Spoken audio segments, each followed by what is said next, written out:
Custom saddle, parodies and tiny details are but to name a few of the 15 facts about the character of John Marston in the Red Dead Redemption franchise we'll be exploring today that you may not have been aware of. Welcome to the video. You're listening to Phil of Philby Gaming. If you enjoy the following, you all know what to do, and if you're new to the channel and haven't subscribed already, after watching, please consider doing so. Without further delay, let's begin.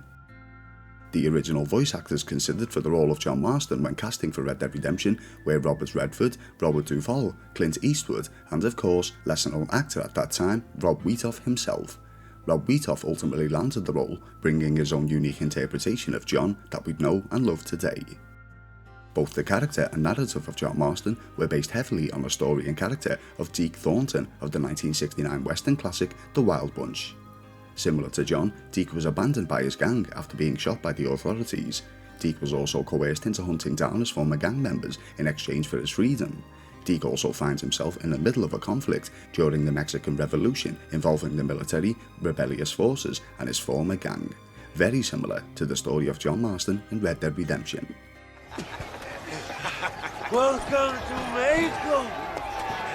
In other Rockstar Games titles, there have been parodies or imitations of the character of John Marston, such as in the LA Noire opening sequence where during a movie shoot, a cowboy can be seen wearing a hat very similar to that of John's gambler's hat, including the feather, or in Grand Theft Auto 5, where whilst watching the in-game television series of Princess Robot Bubblegum, an animated character model can be seen cosplaying as John for a very brief moment. During when John got torn up by a pack of wolves shortly before the opening sequence in Red Dead Redemption 2, some of his clothing had become shredded. We later see John wearing these same clothes, but now they've been patched over as repairs. A nice little detail by Rockstar. John's artwork and handwriting differ greatly than that of Arthur Morgan's. Arthur's scribblings are much more neat and his writing is much clearer to read than John's. Both men were taught to read and write by their mentor and leader of the gang, Dutch Van der Linde, with some speculating that John lagged behind Arthur's talents because he joined the gang at a later time, thus giving him less time to be educated. John Marston bears a memorable scar across his right eye. We know this to be the result of the wolf attack, but this wasn't the original plan for this facial feature. The first Red Dead protagonist was Red Harlow in Revolver. Red bore a strikingly similar scar too. The original narrative for Red Dead Redemption was that John was to be the son of Red Harlow, with the tale being that of John avenging his father's killers. This original plan was later added to the narrative of Jack Marston, John's son, who would track down and slay retired federal agent Edgar Ross several years after the death of his father.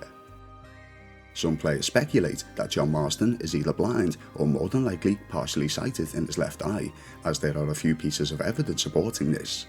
When John aims down the barrel of his weapon, he closes his left eye. This appears to be an action to deter any blurred or distorted vision he may be experiencing for better aim. Also, in Red Dead Redemption, players can unlock the Deadly Assassin outfit. Part of this clothing set is an eye patch covering John's left eye, speculated as the same reasoning for him closing his eye when aiming. And lastly, in Red Dead Redemption, John can be heard shouting the following after entering his Deadeye mode. I think I got my eye back. When entering Deadeye mode, John slightly differs to that of Arthur's. This is because Rockstar Games wanted to mimic John's original mode from Red Dead Redemption for him, potentially due to continuity, or to keep the two protagonists as individual as possible.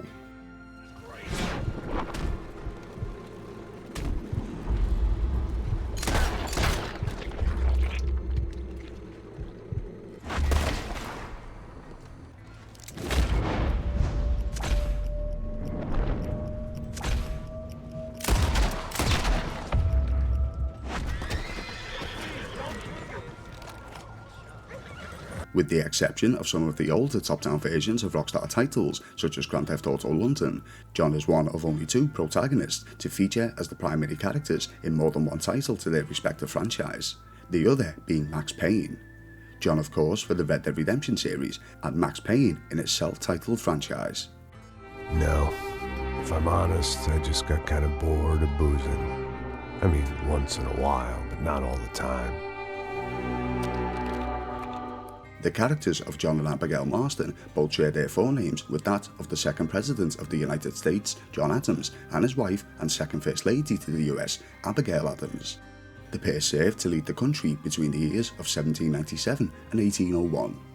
Whether Rockstar implemented this as a nod to the former governing bodies is not clarified, but if it isn't, it's quite a coincidence. John and Abigail's relationship itself also shares similarities to that of Grand Theft Auto protagonist and his wife, Michael and Amanda DeSanta. Both have a rocky relationship where the wife feels that her husband isn't involved enough with their children, both separate for a period of time before being reunited, and both of the wives were former courtesans. What the hell?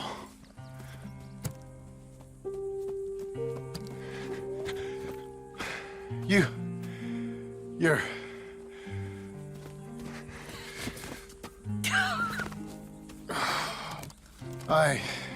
You always did have that fine way with words.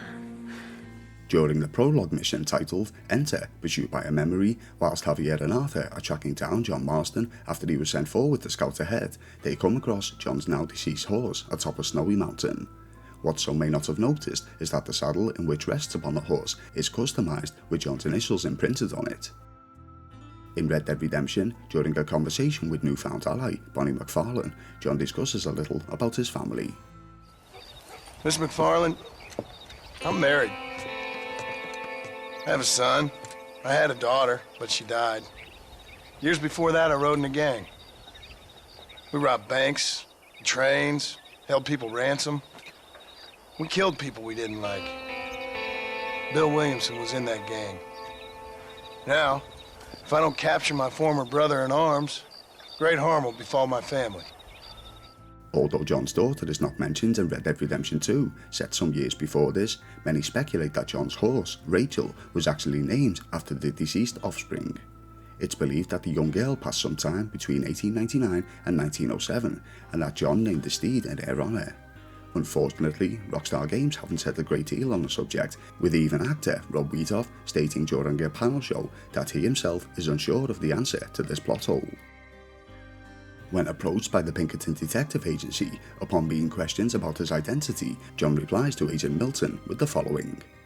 Mr. Vanderlinde, Mr. Matthews, I presume. And who are you? Rip Van Winkle. Huh. Good day, sir.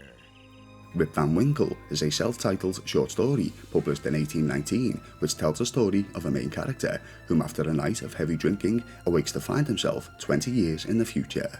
This would explain Milton's skeptical response to John.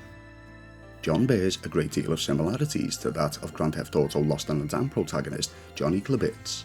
For example, both rode in a gang and were later betrayed by their respective former leaders. Both have skeptical and hateful views of how the United States government operates. Both were pictured wielding sawed-off shotguns on their game covers, and both were canonically killed on screen with their wife/girlfriend cradling their bodies, all but to name a few. Hopefully today you at least learned a few facts you weren't aware of concerning the character of John Marston, but if you didn't, I at least hope you enjoyed the video. If you did, you all know what to do, and if you're new to the channel and haven't subscribed already, please consider doing so. If you wish to see me cover another facts video on any particular Rockstar Games character, be sure to let me know in the comments section. Thank you all for watching, you've been listening to Phil of Philby Gaming, and I'll see you in the next video.